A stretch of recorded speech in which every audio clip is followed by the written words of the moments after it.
কিয়ামতের দিন আল্লাহ তাআলা প্রত্যেক নবীকে জিজ্ঞেস করবেন যে তুমি কি তোমার উম্মতের কাছে আমি যা যা পৌঁছাতে বলেছিলাম পৌঁছিয়েছো? নবীরা বলবে আল্লাহ আমি পৌঁছিয়েছি। নবীদের কথা ঠিক কিনা সত্য কিনা এর সপক্ষে তখন বিশ্বনবী সাক্ষী দিবেন। সুবহানাল্লাহ পড়েন। কেমন হবে যখন প্রতিটি উম্মত থেকে আমি একজনকে সাক্ষ্য হিসেবে বের করে আনবো আর তাদের উপরে নবী আমি আপনাকে সাক্ষ্য বানাবো। পড়েন সুবহানাল্লাহ।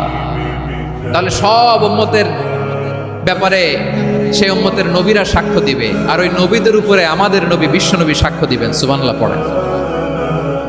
এজন্য বিশ্বনবী হচ্ছেন শাহিদ। শাহিদের আরেকটা ব্যাখ্যা হচ্ছে বিশ্বনবী সাল্লাল্লাহু আলাইহি ওয়াসাল্লাম আমাদের সাক্ষীর উপরে তিনি সাক্ষী দিবেন। তিনি নবীদেরও সাক্ষী আবার আমাদের উপর উম্মতের উপরও সাক্ষী। সুবহানাল্লাহ পড়েন। পৌঁছিয়েছো তোমার উম্মতের কাছে? নূহ আলাইহিস সালাম বলবেন হ্যাঁ আমি পৌঁছিয়েছি। এবার নূহের উম্মতকে আল্লাহ জিজ্ঞেস করবেন হে নূহের উম্মতেরা তোমাদের নবী নূহ কি দাওয়াত পৌঁছিয়েছে? নূহের উম্মত বলবে না আল্লাহ আমাদের কাছে কোনো সতর্ককারী আসে নাই, কোনো নবী টবি আসে নাই, কোনো দাওয়াতও আমরা পাই নাই, আপনারাও চিনি নাই, জান্নাতও চিনি নাই, জাহান্নামও চিনি নাই। নূহ আলাইহিস সালাম বিপদে পড়ে যাবেন।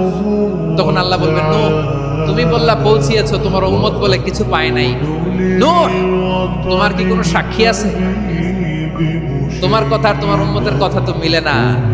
তুমি বললা তুমি আমার নির্দেশনা দাওয়াত পৌঁছে দিয়েছো কিন্তু তোমার উম্মত বলে পায় নাই।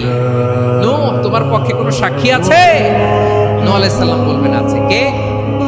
উম্মতে মুহাম্মদ। তখন আমরা বলবো আল্লাহ আল্লাহর নবী নূহ আলাইহিস সালাম তিনি আপনি যা যা বলেছেন ঠিক তা তার উম্মতের কাছে পৌঁছে দিয়েছে। এবার নূহের উম্মতের সাথে আমাদের ঝগড়া